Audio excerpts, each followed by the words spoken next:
Grabe ang init. Pati binubugan nitong electric fan ko, ang init na. Ano bang magandang gawin? Init. Parang ang sarap mag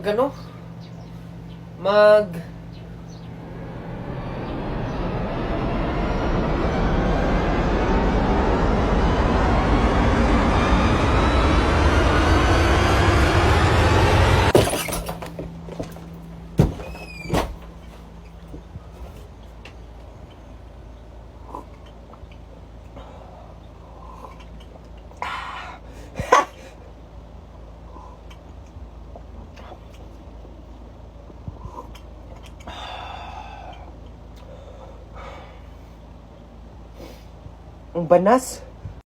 Naku, puta. So guys, dumating na nga pala tong in-order natin, no? In-order ko pala. Hindi nyo naman ako inambagan dito eh. Hulaan nyo kung ano to.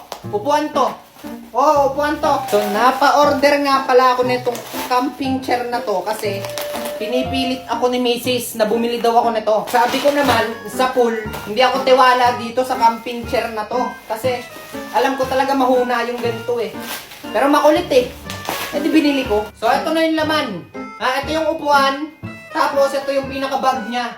Camping chair kasi siya, pwede mo siyang dalhin kahit saan. So ito, detestingin natin. Buo na pala siya.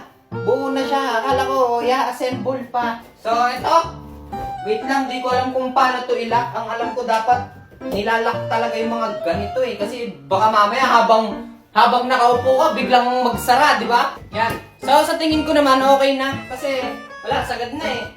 Sagad na eh. Diba? So, tatry ko siyang upuan.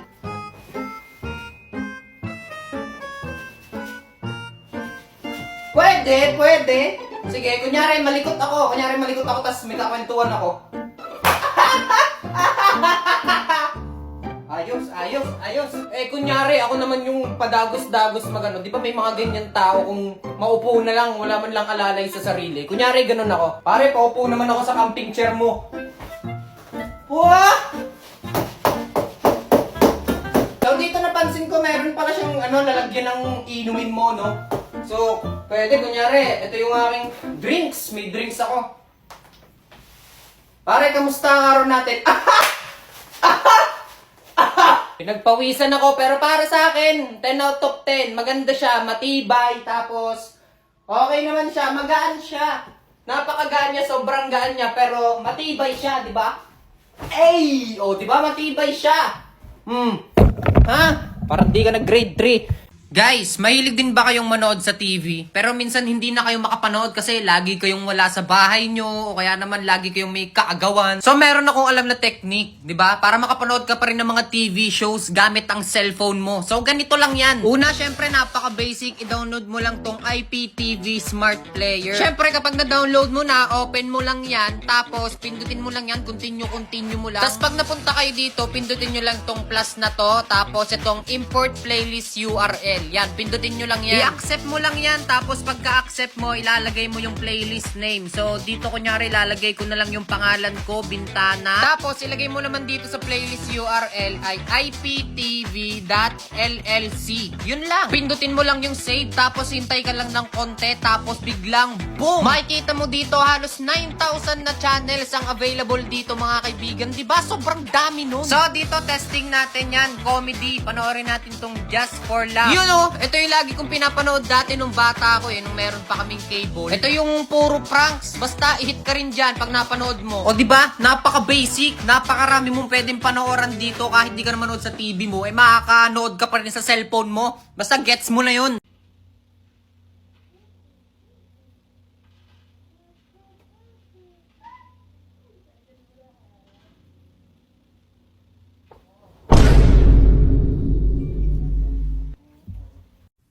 Pag dumaan tong video na to sa'yo, ibig sabihin makakatanggap ka ng malaking blessing.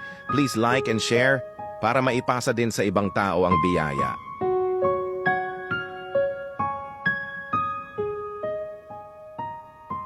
Medyo nakakapiko na din no? Alam mo yung laging dumadaan lagi sa FYP ko yung bola, yung ganaganon, taka. Ano ba kasing meron sa laruan na yon?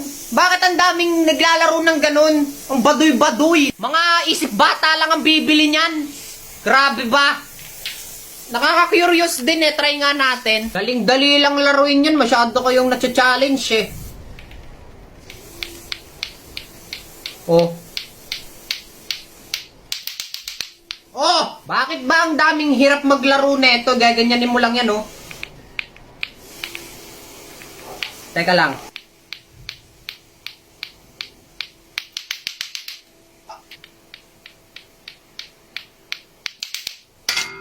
Ganito lang yan, guys, ha?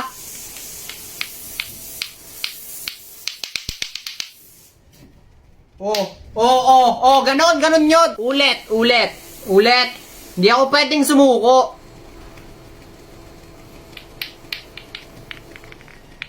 Bakit? Watch. Ha?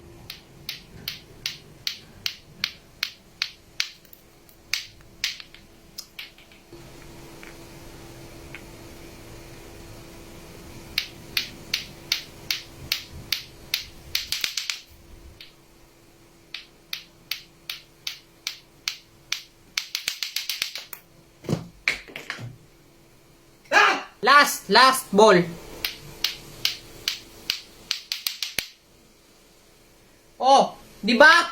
Hindi lang na-aray ko, putang ina. Paano ba kasi to?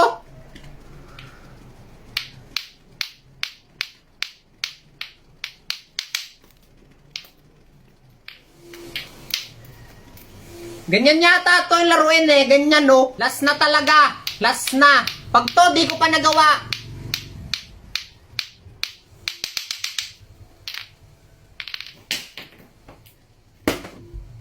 Hindi po, matagal na po kasing may galit sa akin yan. Hindi lang po ako inaano tapos pinagbibintangan. Pinagbibintangan. So marami nagtatanong sa akin, Sir Bintana, paano nga po ba kayo nakarating sa kinalalagyan nyo ngayon? Simple lang po yan. Dahil sa mindset. Tama! Power! Lagi mong tatandaan, dapat maging matipid kang tao. Bakit nga ba pagtitipid? Kasi ang pagtitipid ay malaking bagay sa isang taong nagnenegosyo. Bibigyan ko kayo ng tips para makapagtipid kayo. Una, pagdating sa pamilya mo, dapat madamot ka na. Yung anak mong nanginginig na sa gutom, huwag mong pakainin. Bakit? Nagtitipid ka. Lagi mong tatandaan. Pag naglalakad ka sa kalsada, pag may nagmamakaawa sa iyong pulube, nanlilimos, para tumigil, tadyakan mo. Bakit? Kasi nagtitipid ka.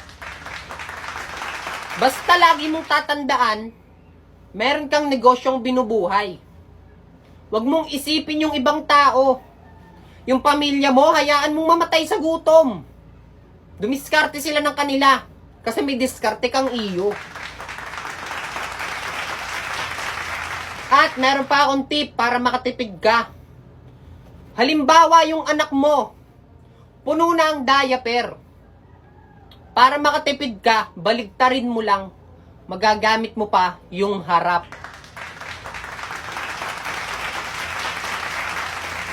Pagka gustong dumede, yung huling ginamit na tsupon, lagyan mo ng konting tubig, alugin mo, may tira-tira pa yun.